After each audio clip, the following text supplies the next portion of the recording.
नमस्कार, अपना उत्तराखंड देख रहे हैं आप। राकेश। गैरसैंण विधानसभा सत्र के दौरान विपक्ष द्वारा 310 पर चर्चा न होने पर उनके कारण विपक्ष ने विधानसभा के वेल में आकर जमकर हल्ला बोला और सत्र नहीं चलने दिया। विधानसभा वेल में पूरी रात विरोध में विपक्ष बैठे रहे। 22 तारीख तक चलने वाले सत्र अनिश्चितकाल के लिए स्थगित हो गया और इसे लेकर आज प्रदेश कांग्रेस कमेटी और महिला कांग्रेस द्वारा सरकार का पुतला दहन किया गया। जिस तरीके से सत्ता में जो सरकार बैठी और जिस तरीके से वो इस प्रदेश के जो मुख्य विपक्ष है उसके साथ जो व्यवहार सरकार ने करा है, जो हमारे नेता 310 में चर्चा चाहते थे, कल पूरी रात कांग्रेस के विधायक सदन में धरना दिए हैं, सदन में रहे हैं। लेकिन ये बहुत ही अफसोस की बात है कि जो भाजपा की सरकार के, जो भाजपा के मुख्यमंत्री है, उनको ये समझ नहीं आ रहा है कि एक छोटी सी मांग हमारे नेता प्रतिपक्ष, हमारे नेतागणों की थी कि बीजेपी प्रदेश प्रवक्ता सुरेश जोशी ने कांग्रेस पर तीखा हमला बोला। उन्होंने कहा कि गैरसैंण में हुए अनुपूरक बजट सत्र के दौरान विपक्ष ने गैर जिम्मेदाराना रवैया अपनाया। उन्होंने आरोप लगाया कि कांग्रेस मीडिया के सामने तो बयानबाजी करती रही, लेकिन सदन के भीतर चर्चा से गायब हो गई। जिस प्रकार की आंखें पूरी तरह से खुली हैं, जिस तरह का कृत्य आपके द्वारा किया जा रहा है, ये सब आप लोगों ने भी कवरेज किया और प्रदेश के लोगों ने भी देखा। लेकिन उसके बावजूद भी सरकार की मंशा बहुत स्पष्ट थी, बहुत साफ थी। हम जिन विषयों को लेकर के गैरसैंण गए थे, हमारा अनुपूरक बजट था। हमने अनुपूरक बजट को पास कराने के लिए, उस पर चर्चा कराने के लिए कांग्रेस पार्टी को आमंत्रित किया। बार बार उनसे हमने आग्रह किया। स्वयं मुख्यमंत्री जी ने वार्ता की, विधानसभा अध्यक्ष जी ने उनको बुलाया, संसदीय कार्य मंत्री जी ने उनको बुलाया, लेकिन वो टस से मस नहीं हुए। कांग्रेस जिलाध्यक्ष राहुल चिमवाल के नेतृत्व में पेलीकोटी चौराहे पर मुख्यमंत्री पुष्कर सिंह धामी का पुतला दहन किया गया। कार्यकर्ताओं ने कानून व्यवस्था की बिगड़ती हालत और प्रशासन की नाकामी के खिलाफ नारेबाजी की। चिमवाल ने पंचायत चुनाव में भाजपा समर्थित गुंडों पर आरोप लगाते हुए नैनीताल एसएसपी को हटाने की मांग की। कांग्रेस नेत्री जया कर्नाटक ने महिलाओं पर बढ़ते अत्याचार और गुंडागर्दी को लेकर सरकार को चेताया। देखिए, हमारा विरोध जो है, जिस तरीके से आज देख रहे होंगे कि नैनीताल जिले से ही पूरे प्रदेश में जिस तरीके से अराजकता का माहौल पंचायत चुनाव में बनाया गया और जहां पर मैं समझता हूं कि शासन और प्रशासन, पुलिस प्रशासन पूरी तरीके से फेल रहा और शासन और प्रशासन ने पूरी तरीके से सरकार के दबाव में काम किया, जो कि बहुत ही निंदनीय है। जैसा कि हम नैनीताल की घटना को जानते हैं, जिस तरीके से हमारे 5 साथियों का अपहरण हुआ खुलेआम और पुलिस की मौजूदगी में, तो इससे लगता है कि कहीं ना कहीं पर इन चुनाव में पूरी सरकार के द्वारा, प्रशासन के द्वारा लोकतंत्र की हत्या की गई। और आज हम सब लोगों ने माननीय मुख्यमंत्री पुष्कर धामी का यहाँ पर पुतला जलाया है और हम लोग पुतले के माध्यम से सरकार को चेताना चाहते हैं कि सरकार जाग जाओ। जिस तरीके से आपने लोकतंत्र की हत्या की है, उसके लिए आपको गद्दी छोड़नी पड़ेगी। उससे के लिए आपको पाखरो सफारी प्रकरण पर पूर्व कैबिनेट मंत्री हरक सिंह रावत को क्लीन चिट मिली है और हरक सिंह रावत ने कहा कि प्रकरण पर सीबीआई कोर्ट में आरोप पत्र दाखिल कर चुकी है, जिसमें उनका नाम नहीं है। पाखरो टाइगर सफारी बनाने का उनका सपना कल भी था और आज भी है।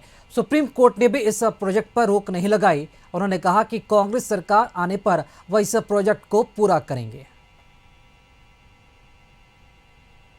लोगों ने जब माननीय हाईकोर्ट में जनहित याचिका दायर करी तो फर्जी तरह से मेरा नाम डाल दिया गया और मैंने पहले भी कहा, एक टहनी नहीं, 1 रुपये का गबन अगर मैंने किया हो तो मैं हर सजा को भुगतने को तैयार हूँ। इसलिए मेरा नाम था ही नहीं। ये तो ज़बरदस्ती लोगों ने मेरा नाम डाल दिया, मीडिया में मीडिया ट्रायल करा दिया कि साहब मेरी भूमिका है उसमें। और मैं एक चीज़ बता दूँ, पाखरो टाइगर सफारी जो लोग ये कह रहे हैं, मैं आज पूरे देश को आप लोगों के माध्यम से कहना चाहता हूँ, प्रदेश को कहना चाहता हूँ, हरक सिंह रावत की मंशा टाइगर के खिलाफ नहीं थी, जीव जंतुओं के खिलाफ नहीं। खटीमा के उप जिलाधिकारी तुषार सैनी ने सभी राजनीतिक पार्टियों के प्रतिनिधियों के साथ तहसील सभागार में बैठक की, जिसमें सभी प्रतिनिधियों ने मतदान केंद्रों में बूथ में आ रही समस्याओं को लेकर अपने विचार रखे। उप जिलाधिकारी ने कहा कि जिन मतदान केंद्रों पर 1150 से ज्यादा मतदाता हैं, उनको शिफ्ट किया जाए या नए बूथ बनाए जाए। पहले की जो व्यवस्था बनी थी, जो बूथ केंद्र थे, उसमें जो दूरी का था और मतदान अधिक हो जाने से उसको जो है कुछ बूथ केंद्र बढ़ाए गए हैं, उसमें तो जिलाधिकारी महोदय ने सभी लोगों को सूचना दी है और कहीं सुझाव भी आए हैं जो जनप्रतिनिधियों से, उस पर जो है उसको नोट कर लिया गया है और उस पर जो है कार्रवाई होगी, काम किया जाएगा। बूथों को जो है वो मतदाताओं को शिफ्ट किया जाए, नए बूथ बनाए जाएँ या बूथों का समायोजन किया जाए। तो इसी के मद्देनज़र ये मीटिंग थी। इसमें हमारे जो खटीमा विधानसभा है इसमें 132 बूथ पहले थे, जिसको अभी जो हमने नया प्रपोजल दिया है उसके अकॉर्डिंग 149 बूथ जो है वो नए अब बनने जाएंगे। जब पंचायत चुनाव में हुई पत्थरबाजी और पुलिस की ओर से मामला दर्ज करने में देरी को लेकर प्रदेश अध्यक्ष करण माहरा ने द्वाराहाट तहसील में सांकेतिक धरना प्रदर्शन किया, जिसमें अल्मोड़ा विधायक मनोज तिवारी और नवनियुक्त ब्लॉक प्रमुख आरती किरौला भी मौजूद रहीं। प्रदेश अध्यक्ष ने आरोप लगाया कि पुलिस द्वारा हमला कराने वाले रिपोर्ट तो लिख ली गई, लेकिन उनकी रिपोर्ट लेने से इनकार किया गया। उन्होंने इस संबंध में उप जिलाधिकारी के माध्यम से राज्यपाल को ज्ञापन भिजवाया है। अगर कार्रवाई नहीं हुई तो कांग्रेस उग्र आंदोलन करेगी।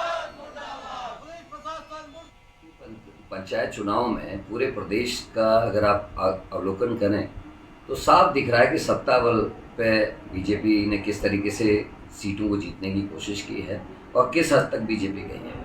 आप नैनीताल में देख लीजिए, दिन दहाड़े जहां कमिश्नर का ऑफिस हो, जहां हाई कोर्ट हो, माननीय हाई कोर्ट हो, जहां जो है सब कुछ चाक चौबंद हो, वहां दिन दहाड़े नेता प्रतिपक्ष के संग मारपीट की गई और दिन दहाड़े कांग्रेस के समर्थित जो उम्मीदवार थे, जो जीते हुए प्रत्याशी थे, उनको लूट के ले गए। काशीपुर के कुंडेश्वरी पुलिस चौकी क्षेत्र के ग्राम ढाकिया में आज अज्ञात व्यक्ति ने पूर्व प्रधान श्याम सिंह को गोली मार दी और बेटी की दवाई लेने गए थे, तभी बाग में छिपे हमलावर ने फायरिंग कर दी। गंभीर हालत में उन्हें श्री कृष्णा हॉस्पिटल में ले जाया गया, जहां से उन्हें रेफर कर दिया गया। पुलिस जांच में जुटी है। ये सुबह लगभग 10-10 बजे की घटना है जो पुलिस को सूचना मिली थी। इसमें ढकिया के पूर्व प्रधान जो श्याम सिंह जी हैं, उन पे अज्ञात हमलावरों के द्वारा फायर किया गया था, जिसमें इनको इंजरी हुई है और ये अस्पताल में अभी एडमिट है। इसमें पुलिस की तत्काल टीमें गठित करके और लगाई गई हैं। इसमें कुछ महत्वपूर्ण सुराग भी लगा है, जो भी दोषी होंगे उनके विरुद्ध हमारे। देश भर में अपनी मांगों को लेकर आंदोलन कर रहे किसान आज भारी संख्या में देहरादून ऊर्जा भवन की ओर कूच कर रहे थे, लेकिन हरिद्वार के बहरदाबाद जेल यहां पर टोल प्लाजा पर पुलिस ने किसानों को रोक दिया। रोकते ही किसान आक्रोशित हो उठे और हंगामा करने लगे। पुलिस ने शांति व्यवस्था बनाए रखने की अपील भी की, लेकिन किसानों के नहीं मानने पर दोनों पक्षों में नोकझोंक देखने को मिल रही है। पौड़ी के तसलारी गांव में सतीश चंद्र नाम के व्यक्ति ने अपने घर में गोली मारकर आत्महत्या कर ली। घटना से पहले उसका एक वीडियो सोशल मीडिया पर वायरल हुआ था, जिसमें उसने आत्महत्या करने की बात कही थी। वीडियो सामने आने के बाद क्षेत्र में सनसनी फैल गई। घटना की सूचना मिलते ही पुलिस और राजस्व विभाग की टीम मौके पर पहुंची और जांच शुरू की। पुलिस ने मृतक के शव को कब्जे में लेकर पंचनामा भर पोस्टमार्टम के लिए भेज दिया।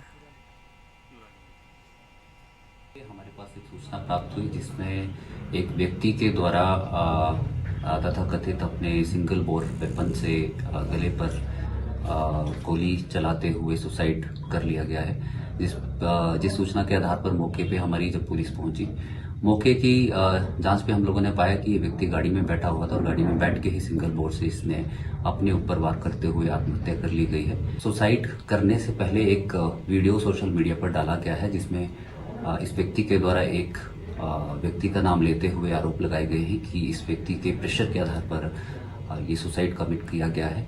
हमारी टीम्स के द्वारा इस व्यक्ति को गिरफ्तार कर लिया गया है और हम लोग फोरेंसिक की टीम्स और मोबाइल यूनिट्स के द्वारा इसकी जांच करवा रहे हैं। जो भी इसमें एविडेंसेस होंगे, उस एविडेंसेस के आधार पर अग्रिम कार्रवाई हमारे द्वारा की जाएगी।